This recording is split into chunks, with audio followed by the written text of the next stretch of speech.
Bapak, Ibu, Saudara-saudari yang dikasihi Tuhan Yesus Kristus, selamat pagi untuk kita semuanya. Kita bertemu kembali di dalam ibadah pagi kita pada hari ini, Kamis 10 Maret 2022. Dan sebelum kita memasuki ibadah kita, marilah kita bersaat teduh untuk sejenak.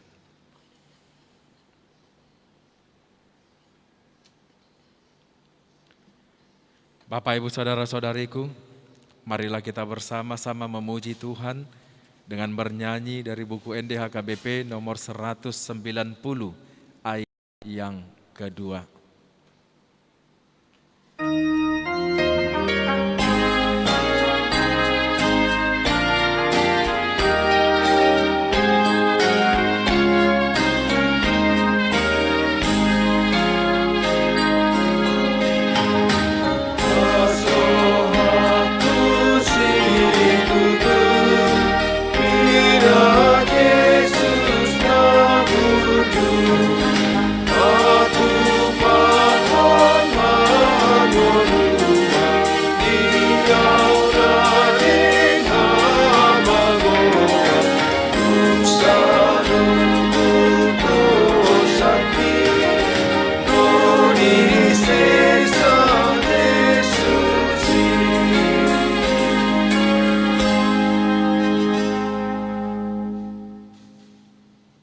Kasih karunia dan damai sejahtera dari Allah Bapa kita dan dari anaknya Tuhan Yesus Kristus kiranya menyertai kamu sekalian. Amin. Bapak, Ibu, Saudara-saudari yang dikasihi Tuhan Yesus Kristus, firman Tuhan yang menjadi renungan untuk kita pada hari ini terambil dari kitab Markus pasal 14 ayat 24. Markus pasal 14 ayat 24. Demikian dikatakan di sana. Dan ia berkata kepada mereka, inilah darahku, darah perjanjian yang ditumpahkan bagi banyak orang. Inilah darahku, darah perjanjian yang ditumpahkan bagi banyak orang. Demikianlah firman Tuhan. Bapak, Ibu, Saudara-saudariku yang dikasihi Tuhan Yesus Kristus, di malam hari saat Yesus berkumpul bersama ke-12 muridnya, saat Yesus dan para muridnya mengakhiri perjamuan makan, dia mengungkapkan prinsip-prinsip tetap melalui persekutuan mereka. Ketika mereka makan, Yesus mengambil roti dan memberkatinya dan membagikannya kepada mereka dan berkata, ambillah dan makanlah, inilah tubuhku. Kemudian dia mengambil cawan itu dan setelah dia mengucapkan syukur, dia memberikannya kepada mereka dan dia berkata kepada mereka, inilah darahku, darah perjanjian yang ditumpahkan bagi banyak orang. Dan mereka semua meminumnya. Saudara-saudariku, di akhir perjamuan, Yesus membagikan apa yang sekarang kita anggap sebagai perjamuan Tuhan. Dia menggunakan unsur-unsur makanan untuk menggambarkan pengorbanan yang dia lakukan untuk menebus kita dari dosa dan menyediakan keselamatan kita. Roti yang Yesus pecah-pecahkan dan bagikan kepada mereka menggambarkan pengorbanan yang akan dia buat saat dia mempersembahkan dirinya sendiri sebagai korban penebusan dosa.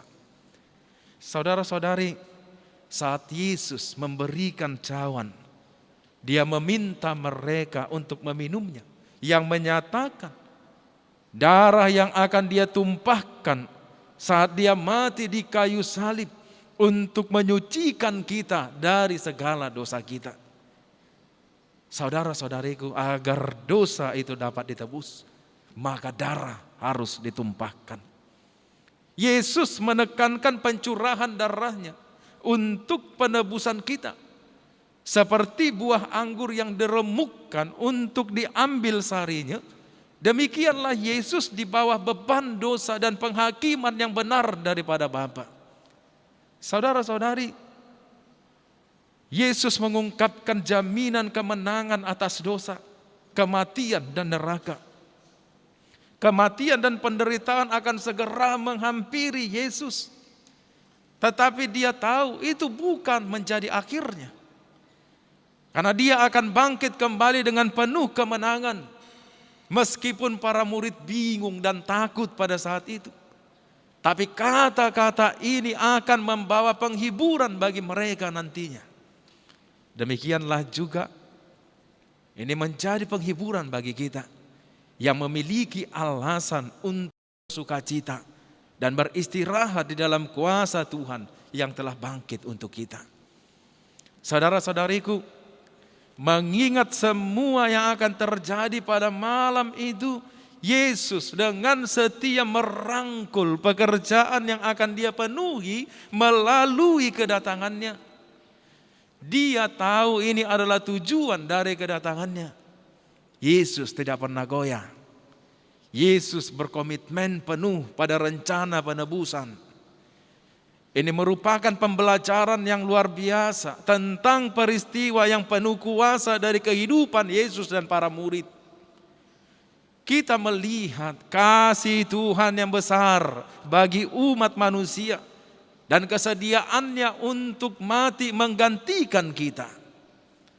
Saudara-saudariku, setiap kali kita merayakan perjamuan Tuhan, kita melakukannya untuk mengenang kasih dan pengorbanannya yang besar di dalam kehidupan kita. Dia sendiri yang menjamin keselamatan kita. Dan kita beristirahat di dalam pekerjaannya yang telah dia sempurnakan. Bapak Ibu saudara-saudariku, dari semua perenungan atas hal ini, apakah kita sudah menerima semuanya itu dengan iman dan dengan pertobatan untuk keselamatan? Jika kita belum menerimanya, maka datanglah kepada Kristus agar Dia yang memimpin hidup kita. Dan bersukacitalah di dalam persiapan yang telah Dia lakukan, yang telah Yesus kerjakan melalui kuasa dan janji-janji Tuhan yang telah bangkit bagi kita. Amin. Marilah kita memuji Tuhan dengan bernyanyi dari buku NDHKBP nomor 172 ayat yang pertama.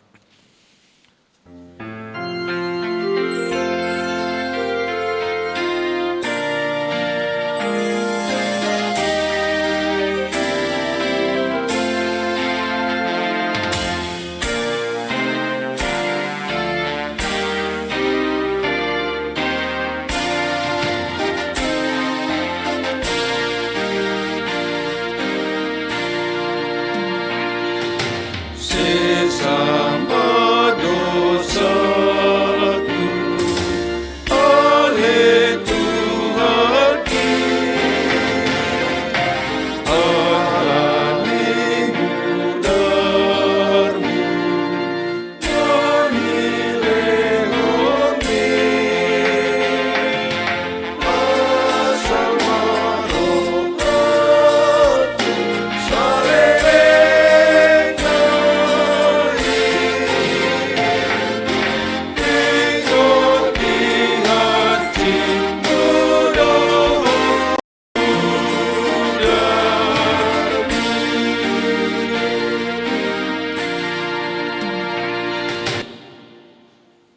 Marilah kita berdoa. Kami memuji Engkau dan memuliakan Engkau, ya Allah Tuhan kami, yang telah memberikan kasih dan segala kebaikan-kebaikan yang besar melalui pengorbanan dari diri-Mu sendiri Tuhan di dalam anak-Mu Tuhan Yesus Kristus. Terima kasih Bapa atas segala penebusan-Mu atas hidup kami, anak-anak-Mu yang penuh dengan segala dosa dan ketidaklayakan ini. Kami patut memuji Engkau ya Tuhan atas semua yang telah kami terima dari kasih sayang-Mu yang Engkau curahkan, Engkau limpahkan di dalam hidup kami. Dan kami sungguh bersuka cita ya Allah ketika hari ini melalui pewartaan firman-Mu Engkau kembali mengingatkan kami bahwa kami adalah orang-orang yang telah ditebus dari dosa, orang-orang yang telah diselamatkan, manusia yang penuh dengan segala keberdosaan, namun dibebaskan dari belenggu penghakiman hanya dengan melalui anugerah-Mu dan kasih karunia-Mu Tuhan di dalam hidup kami, dengan memberikan anak-Mu sebagai korban yang sejati, yang menanggung segala beban dosa dan penghakiman yang sepatutnya menjadi bagian yang harus kami terima. Tuhan, terima kasih, sungguh luar biasa perbuatan-Mu di tengah-tengah hidup kami. Dan kami Tuhan hanya dapat membawakan diri kami di dalam iman kami untuk selalu menjadi anak-anak yang turut, taat, tunduk dan setia, mengikuti segala jalan-Mu dan tuntunan-Mu. Karena kami sadar Tuhan, Engkaulah satu-satunya pelita hidup kami, yang menerangi jalan kami dan menjadi tuntunan bagi setiap langkah kami. Tidak ada yang lain di tengah dunia ini. Terpujilah Engkau ya Allah Bapa kami, berkuasalah Engkau senantiasa dalam hidup kami sampai selama-lamanya. Ampunkan kami dari segala dosa dan pelanggaran kami ya Tuhan, di dalam nama anak-Mu, Tuhan Yesus Kristus Tuhan kami. Amin. Anugerah dari Tuhan kita Yesus Kristus, kasih setia dari Allah Bapa, dan persekutuan Roh Kudus kiranya menyertai kamu sekalian. Amin. Shalom, selamat pagi, selamat melanjutkan aktivitas, Tuhan memberkati.